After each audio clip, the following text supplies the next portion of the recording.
Hello, it's the June edition of Wild Pyrford, and this month's programme comes from what was once Tradition's golf course and is now slowly being returned to the wild. And our theme this month is very much open spaces, because later we'll find ourselves at Pyrford Common in the company of Rachel Jones, the senior ranger. She'll be telling us about her role and how local residents can help. But we begin by meeting up with a wildlife photographer, Mike Tibbetts. He lives locally and produces some stunning pictures. We saw a couple of them in our May edition. Joy Sashak met up with Mike earlier this month.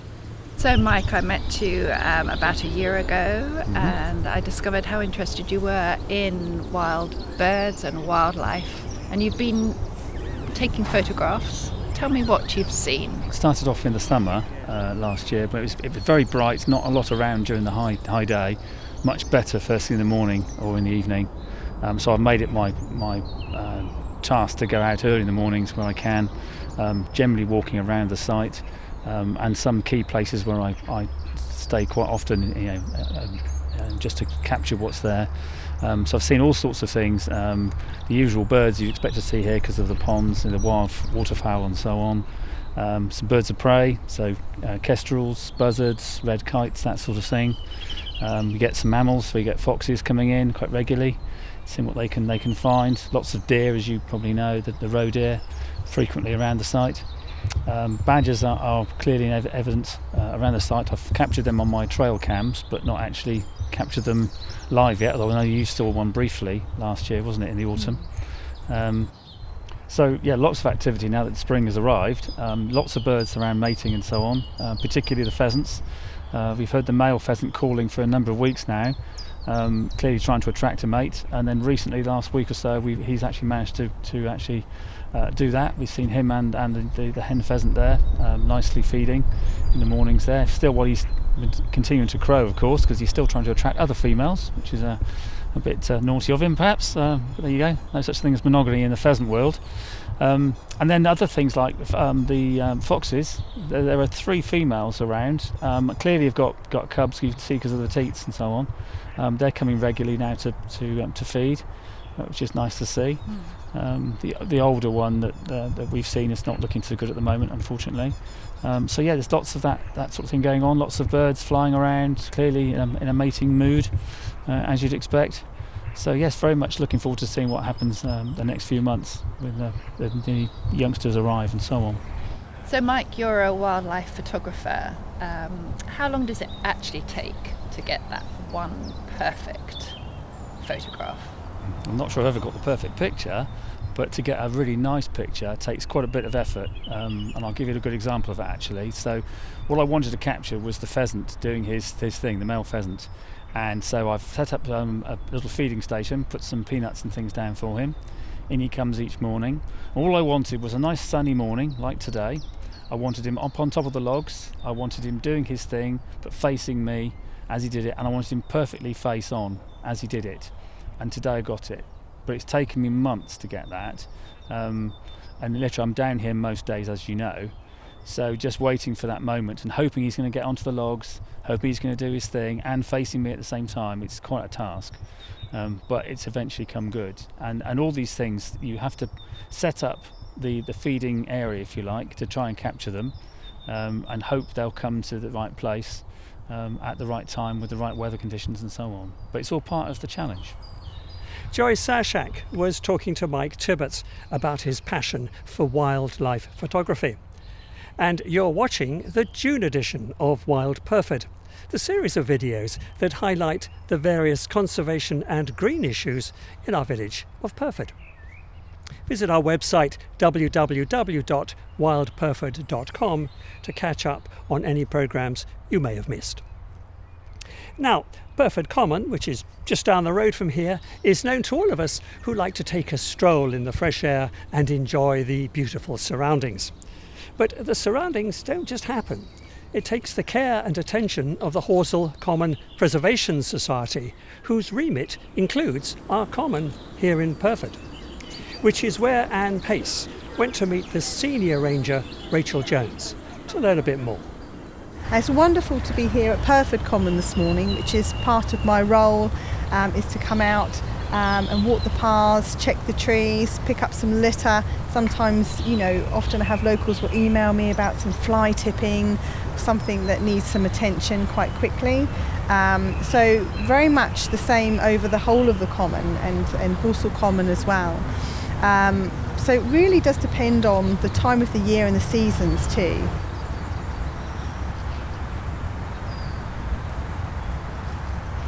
Open spaces are very important. I think often they're sometimes taken for granted. I know local people really value just to be able to walk out from their home and have a woodland or an open green space to enjoy. Whether it's just for a nature walk, for their well-being, walking their dog. And we all need to work together to look after these spaces. They really are precious these days. Whether that's picking up a bit of litter because it encourages other people to drop it otherwise, reporting anything that people think shouldn't be there, and also just to have that presence of people around as well. So it's keeping a general eye on the place. It's safe for children. If they're over some of the main paths, if there's an obvious tree that's leaning that hasn't been there before, to draw to our attention so we can come out and check that. But I see increasingly so these open spaces are vital for the local population to enjoy every day. Yes, climate change has impacted my role.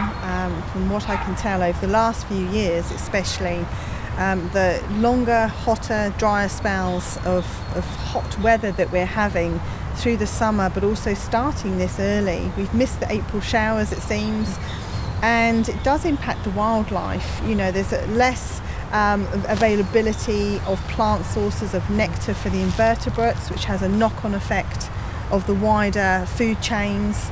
And also, yes, the fire risk is always a worry, and we do lose quite large sections of heathland through accidental fires. We don't have any controlled burns on the commons, so it's always an accident, and that can wipe out populations, in certain areas, which we've been working very hard to increase and protect and maintain.